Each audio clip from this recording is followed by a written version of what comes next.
Hello, my name is Karina and this is my perfume map. Today I wanted to talk about kind of two things at once. I'm going to try something a little bit different. I just had a topic that was on my mind, something I was thinking about a little bit. So I thought we could maybe talk about that, and then I would also go over my experience with one of the new samples that I got recently. I did a little haul video with samples and minis. And I am going to talk about Amouage Sunshine Women, and I'm going to talk about why I think perfume collecting is a pretty good hobby. So I would consider myself to be like a perfume collector slash hobbyist. I would say like that's where like my interest lies. I'm not trying to do much more than just kind of enjoy smelling things. I think there's a lot of ways you can be part of like a fragrance community. Some people like me like collecting and just think of it like a hobby. Some people are excited to maybe be able to represent a brand or get a lot of PR and kind of advertise for perfume companies, and that seems like a really good job for them. Other people I think are on like a mission to just be really knowledgeable and maybe know what like the best perfumes are. And I think some people just like new stuff and like trends and hype, and they enjoy all those things. I mean, there's a million, and there's people who could mix and match all those things. But when I was thinking about why I do this, it's because I like collecting perfume. And I'm just going to go over like kind of 10 reasons why I think it's a good hobby. And the first thing is that smelling things is really good for your brain, right? Your sense of smell is very powerful, and learning new scents makes your nose stronger and better at receiving information like through that sense. It can help you make sense of the natural world, and you can find scents like vetiver, vanilla, rose, lilac in the environment, and it's fun to learn about like those plants and what they smell like, and just how certain scents can evoke memories, things like that. So I think that's a really fun thing to do with fragrance. Oh, I forgot to get my little papers. Let me see. So the fragrance that I wanted to talk about today is Amouage Sunshine Woman. And I got this on eBay through a seller who mostly sells just fragrance samples. And they're like the manufacturer samples, they're carded samples or in a little box. They sell most of their Amouage is, I believe it's like $12 for 1 2 mil, but $18 for 2 2 mils and $24 for 3 2 mils, and it gets cheaper and cheaper. Like I think you can buy up to 10 2 mils from them. So I actually bought 3 because I really wanted to try this, and I had heard good things about this fragrance, or like interesting things about this fragrance. So I'm going to spray a little, and I'll say, I want to say first of all, like no matter what I'm about to say, I like this fragrance and I'm actually considering purchasing it. Okay. Yeah. This is really interesting. I think because the name might lead you to think what? That it's like a yellow floral or like very citrusy or something like that, right? But that's not what it smells like when you first smell it. There's a lot of tobacco right in the beginning, which really threw me off. Like I wasn't expecting that. And there's a very noticeable patchouli, and it's a very particular kind of patchouli, and a little bit of like a fruity apricot smell. I really like this on skin. It's very interesting. When this fragrance dries down, I get almost a completely different fragrance. In the final dry down, what I get is like a really sweet, fruity vanilla. Not unlike the vanilla in like Gentle Fluidity Gold, kind of a very modern, sweet, smooth vanilla smell. And something that's like very fruity. It doesn't smell like Play-Doh, it doesn't smell anything like that. It just smells like a fruity vanilla. So this was created in 2014, and the nose behind this fragrance is Elise Benat. And she works for Firmenich. Okay, that's important. The notes are almond, blackcurrant, artemisia, Osmanthus, vanilla, magnolia, and jasmine, white tobacco, papyrus, patchouli, and juniper. And there's lots of the patchouli, there's a lot of patchouli, especially in the opening. So it's already kind of changing where like I'm not getting as much tobacco, and this smells very similar on skin and paper. I've worn this maybe 3 or 4 times already. I really like it, but there's something in here that smells very, very familiar. And I'll talk about that next, but I am going to talk a little bit more about the hobby. So one thing I like about perfume collecting is that this hobby is very easy to start participating in. You can take a trip to the corner drugstore and you can get an affordable body mist. You can look up who made it, like what company made it, what else have they made. You can find designer perfumes at like any big department store.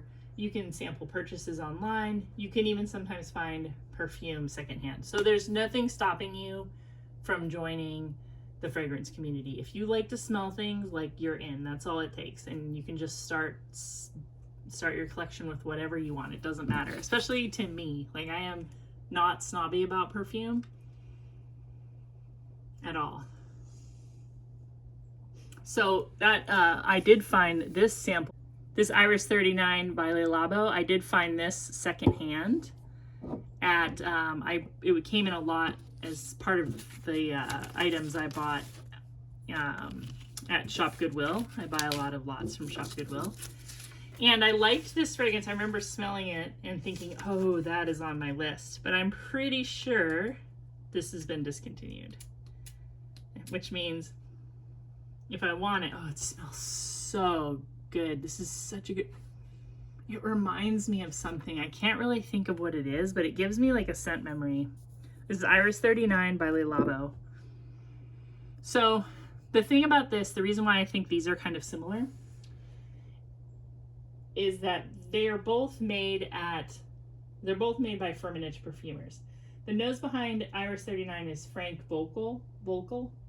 It's got iris, patchouli, violet, musk, civet, ylang-ylang, ginger, lime, cardamom, and rose. The patchouli in these are identical. So I think that they are actually the same thing, the patchouli note. It's just the same kind of like, it's like a deep, dark patchouli, but it's not like dirty. It's almost more like resinous smelling. Oh, the Iris 39 is super nice. It's kind of masculine smelling to me. If you compare the Amouage Sunshine Woman and Iris 39 right next to each other, they almost smell like night and day.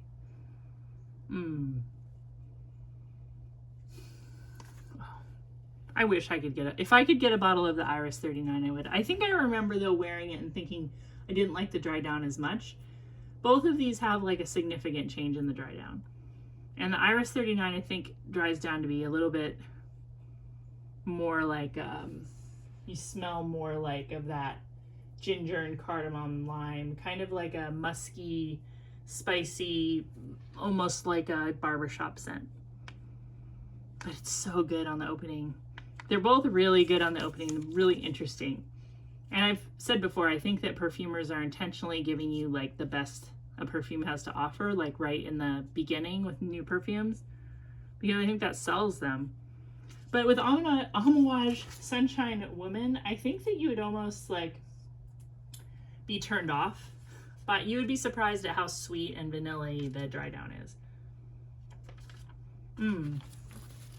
So there are so many different perfumes you can choose from. I like vintage fragrances. I like designer houses sold at fancy department stores, perfume oils sold by street vendors. I like independent perfumes. And I like to learn about large fragrance manufacturers. There might be 40,000 different perfumes out there. I've heard that number thrown out. Just think about that, 40,000. So even if my collection gets up to like 500, it's like I haven't even like scratched the surface. There's so many fragrances to choose from. And it's comforting to me because it just means you don't have to like run out and get like the newest thing all the time. You can always look backwards and see what you haven't tried yet. The next perfume I wanted to compare to Amouage Sunshine Woman is this one I just got called Dreamlife by Avon. It's funny, I always find that like I buy perfumes and they smell similar. Does that ever happen to you? Like if you buy a few at the same time, it's almost like I'm doing it, like my subconscious is like, you want stone fruit perfumes, you want patchouli perfume. I don't know what it is. Okay, so this is from 2002. I just talked about it. The nose is Calice Becker. So it has Chinese Apricot and Rose, White Iris, Moroccan Mimosa, Freesia, Sandalwood, Amber, and Patchouli. This actually smells kind of similar to Amouage Sunshine Woman.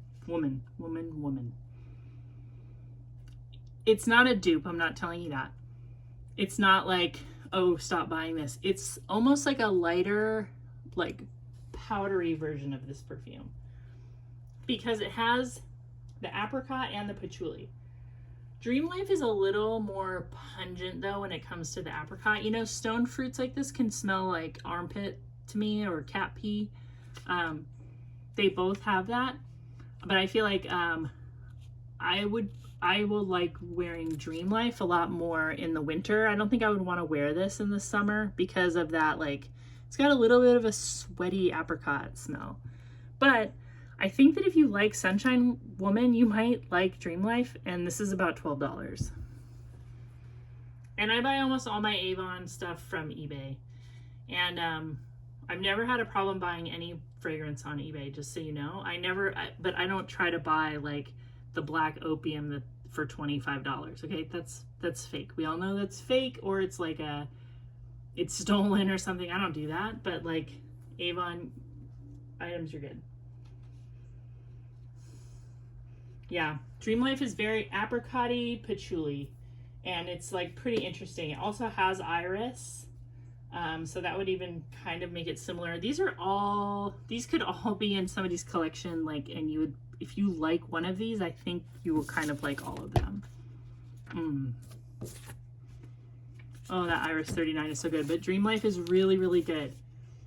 If you like Iris 39 or Amouage Sunshine Woman, I think you would like it.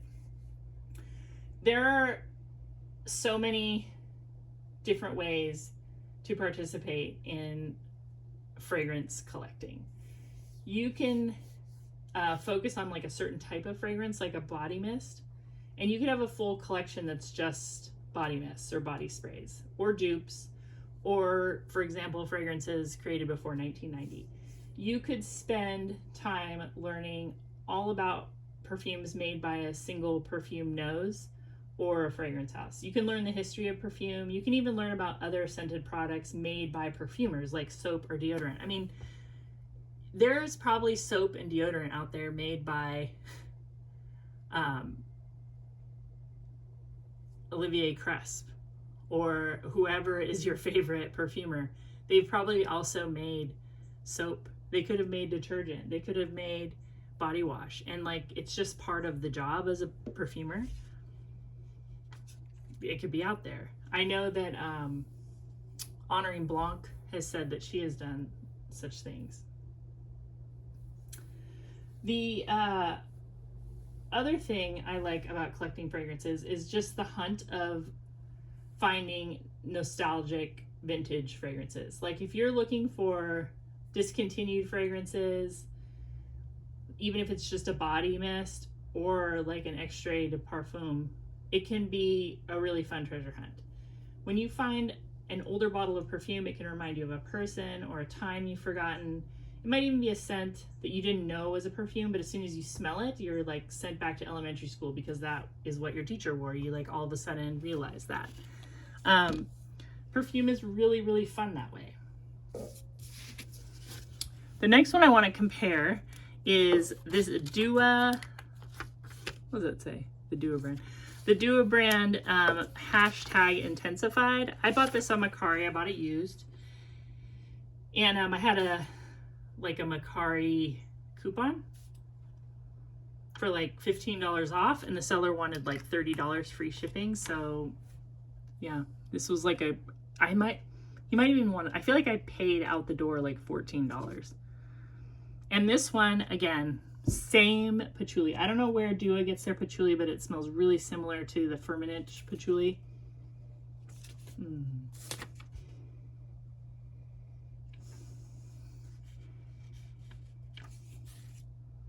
as Sunshine Woman dries down, there's also something kind of cinnamony. Oh, I like the Intensified by Dua. It's supposed to be a dupe of Purple Patchouli by Tom Ford. It's really close to Iris 39. I know I said that before in another video. Yeah, but I think if you like Sunshine Woman, if you like Iris 39, you would like that one. And if you can get it for $15 and $14, that's pretty cool. It's also really fun to learn about how a perfume comes to market. You can watch documentaries, read blogs, news articles, books. There's podcasts all about perfumers and the perfume industry. There are perfume schools, fragrance companies, and all the ways a new perfume is announced to the public. It can be fascinating to follow along the birth and shelf life of a fragrance. Like I always mention that documentary on YouTube about Tommy Hilfiger Loud. It's just so good. It's just so interesting because you realize like this fragrance took like a ton of work with like a lot of different people, and like the main thing with perfume is the marketing, like big time. And I think we like to think just about like the artistry of it, but there's a lot more that goes into it. You know what I mean? Like you're not paying for just the artistry when you buy a bottle of perfume. You're paying for all of what goes into it, and it's pretty interesting to learn about. It kind of can make you feel less guilty, I guess, about trying to find it a little cheaper. Or you know, it's kind of funny because I remember, I think it was like last summer, right? I get ads on YouTube. So I was seeing an ad for Dolce & Gabbana Devotion probably like 5 times a day if I was watching a lot of YouTube. And I just was like, that is what we're paying for. They must be paying so much for these ads. And sure enough, like Devotion is now found in, I think people are finding it at TJ Maxx or Marshall's, one of those stores. So they made a lot of it and they were hoping to sell a lot of it by marketing. And it's already on like the gray market stores. I feel like when something gets to Marshall's or that tells you something. The next perfume that I wanted to talk about is the last one that I have compared to Amouage Sunshine Woman, and that is Bright Peach. And this is a dupe kind of inspired by obviously Tom Ford Bitter Peach, and this is by Maison Alhambra. This is probably, well, I've said in the past that this is probably my favorite dupe perfume because it smells really good. And I have looked into buying Bright Peach. It's like $500 for a bottle, and I'm never ever gonna do that. So this one, let's compare it. I'm starting to get a nose blind, and I think that's because so many of the notes are similar that I can't smell them as much. But Bright Peach has peach, blood orange, green leaves, patchouli, honey, and cognac. And so it's a lot of stone fruits and patchouli, just like almost all of these other fragrances. It's more acidic and spicy, but it's still in the same neighborhood of Amouage Sunshine Woman. It's a good fragrance. I actually got my first like insult though from my son about this one. I walked by him and he's like, "Oh, is that your perfume?" And I said, "Does it smell like peaches?" And he goes, "It just smells dirty." And I get that. Peach and patchouli together, that can be kind of rough. I think it's good in this fragrance, but yeah, like my son definitely thought I smelled gross. I like it. It's not like a perfume I would want to wear a ton of and like freak somebody out, but I enjoy it. So I think if you like Amouage Sunshine Woman, you might enjoy Bright Peach. If you like Bright Peach or Bitter Peach too, you might like Dreamlife by Avon. Perfume can definitely be like a rabbit hole hobby. Like one fragrance can lead to another, right? That's kind of what I'm showing here, is that's what happens with me, and that's part of the hobby I really enjoy. Like one perfumer might have produced several different scents for several different companies. One perfume might smell like another, and you can think about what they have in common. You can find out where perfumes are made, and you can find out like things like what are the oldest perfume that you can still buy. It's like a really fun rabbit hole to go down because there's so many different ways you can participate. You really don't have to do anything that you might say like, oh, I don't want to have to like, you know, review brand new perfumes or something. I'm never going to do that because I'm not going to put myself out there that way, and I'm not going to go buy them. I mean, never say never. Like, I would allow myself to do whatever I want at the moment, but that's just not like my favorite thing. But a perfume can change your outlook. If you have a perfume that you wear for the first time, it can make you feel a different way about like the clothes you're wearing. Do you know what I mean? And I'm not even talking about spraying your clothing. I'm talking about like the perfume enhancing your wardrobe. And there's no reason to feel like you must find the best perfume and end your journey. It's not necessary to find the best perfume and then give up on all of other fragrances. You can find a perfume that's perfect on Monday and then it doesn't feel right on Saturday. Seasons change, as do tastes and preferences. Another point I want to make about collecting is that this is a vanity hobby with very few ways to find yourself like mucking around in politics or shoulds. You know, this hobby is pretty inconsequential if you let it be. We can describe what we smell and whether or not we enjoy the fragrance. And sure, there are people who have made poor life choices in every industry, but having a love of fragrance is pretty benign. This hobby can be shared with those young, old, uptight, down-to-earth hippies, CEOs, you name it. When it comes to a hobby involving the senses, community is easy. So if we're just talking about what we'd like to smell and different perfumes and our opinions of them, like it's easy to talk to people about that who have the same interests, even if they don't like exactly the same perfumes that you like. So it's a good hobby to get into if you don't really want to just join something where it's like everybody thinks the same. We all think the same. Let's all be on the same page. Like it's not like that. This is like anybody can be part of the fragrance community. So I really like that. Most fragrances are easy to find and easy to get rid of once you're done. You can shop online or visit stores that sell fragrance. You can go to drugstores, department stores, clothing shops, thrift stores. Street vendors are a good place to find a new perfume. Brands usually have an online presence, as do retailers and secondary discount retailers. Amazon and eBay both sell perfumes.